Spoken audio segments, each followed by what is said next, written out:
Désolée. Non, mais c'est moi, désolé. J'ai longtemps hésité sur le sujet qui pourrait m'animer pour cette seconde soirée slam. Mots en scène, détournés, apprêtés, brins d'humour, je fais demi-tour, car les blagues, ce n'est vraiment pas mon fort. J'aurais pu aborder avec vous cette fameuse après-midi où ma mère m'a demandé de lui couper les cheveux. Pensez bien que ce fut désastreux, car si mon humour est mauvais, on peut dire que je n'ai pas des doigts de fée pour tout ce qui touche à l'esthétique. Je vois s'installer la panique dans les yeux de ceux qui ont été victimes de ma créativité. Si je laissais monsieur, qui n'est pas arrivé d'ailleurs, se manifester pour un éventuel témoignage, je croulerais sous la rage d'un sombre souvenir passé. Mieux vaut tourner la page.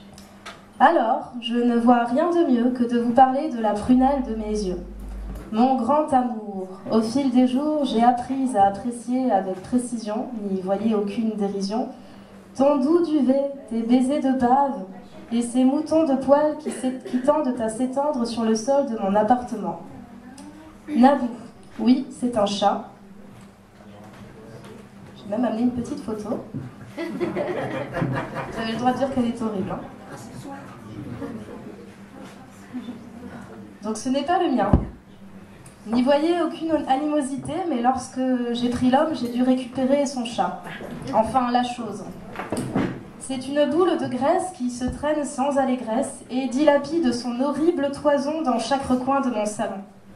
La chose est boulimique, car lorsqu'elle entend la douce musique des croquettes secouées avec mécanique dans leur sachet dégageant une odeur putride, elle qui est accro et dévore de ses petits crocs en un temps record la totalité de sa gamelle, voilà qu'elle dégueule et retapisse avec vice et malice chaque parcelle de mon lino.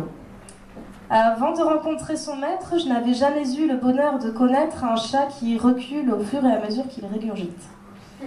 Ce qui lui prête un côté artiste, puisque Naboo construit des trains de vomi. C'est un peu dégueulasse, je sais. Finalement, je pourrais m'identifier sans grande fierté à cette petite chose pétrifiée, car tout comme moi, c'est une artiste incomprise. Naboo est aussi chanteuse à ses heures perdues. À elle seule, elle donne un véritable concert, orchestrant ses miaulements pour le plus grand plaisir de mes tympans. Anticonventionnelle, elle préfère dormir le jour, profiter du calme qui l'entoure, nous ne sommes pas des gens bruyants, et vivre la nuit lorsque Morphée est déjà venu me chercher pour me conduire au pays des fées.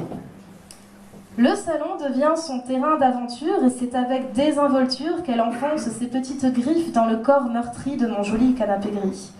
Naboo aime le bio et c'est avec brio qu'elle dévore mes si belles plantes vertes qui sont constamment en alerte face à cette prédatrice experte. Et dire qu'elle porte le nom d'une planète de Star Wars.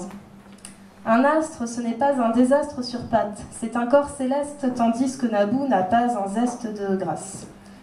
Vous l'aurez compris, c'est une véritable histoire d'amour qui a vu le jour entre ce chat et moi. On dit que ces choses ont une durée de vie de 15 ans, Naboo va sur ses 11 ans. Plus que 3 ans à tenir avant la mort du chat martyr.